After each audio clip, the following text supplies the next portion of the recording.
Words are supposed to help us understand the world. But what happens when the same words are used so often, so strategically, and so carelessly, that they stop explaining reality and start manipulating it? Because today language doesn't just describe events, it frames them, ranks them, and quietly tells us how to feel before we've had time to think. And the reason language becomes a weapon isn't because words are violent. It's because repetition without context turns meaning into muscle memory. And once a word is emotionally loaded enough, it stops being processed intellectually and starts triggering automatic reactions. And this is the core mechanism behind how language loses meaning while gaining power. Because in modern media systems, words are optimized not for accuracy, but for speed, virality, and emotional impact.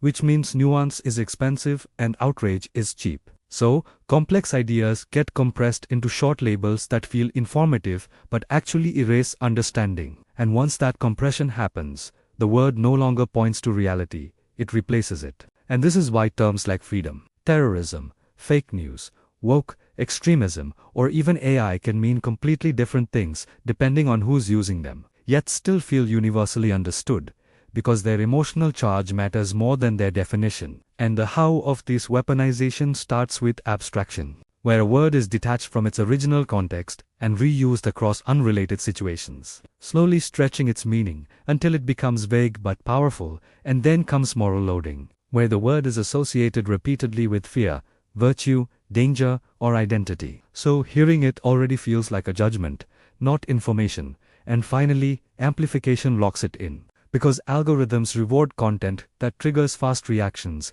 and emotionally loaded words travel faster than careful explanations. So the most distorted versions dominate public space. And once a word is weaponized, it becomes almost impossible to question it without being accused of supporting whatever fear it's been attached to, which shuts down dialogue entirely. And this doesn't just happen in politics or media, it happens everywhere. Meaning is compressed, including AI systems trained on these same distorted language patterns. Because when a model learns from data where words are already stripped of nuance, it reproduces that collapse, responding to labels instead of underlying complexity. And this is why conversations feel more polarized, more hostile, and less productive. Because people aren't disagreeing about reality anymore. They're reacting to different emotional versions of the same word. And the most dangerous part is that this process feels natural. Because language has always evolved. So we don't notice when evolution turns into erosion. But there's a difference between language changing and language being hollowed out. Because when words lose precision, power concentrates in whoever controls their framing. And suddenly debates aren't about facts or solutions, they're about who gets to define the word first, loudest, and most often.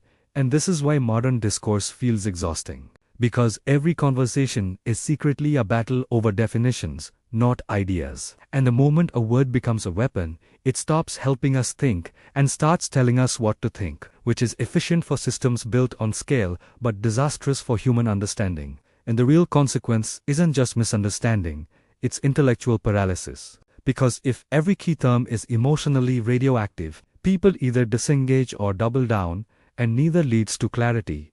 And once you see this pattern, you start noticing it everywhere, in headlines, in social media arguments, in AI outputs, in political speeches, and even in everyday conversations, where words are doing more emotional work than explanatory work. And the solution isn't censorship or inventing new words endlessly, because new words get weaponized too.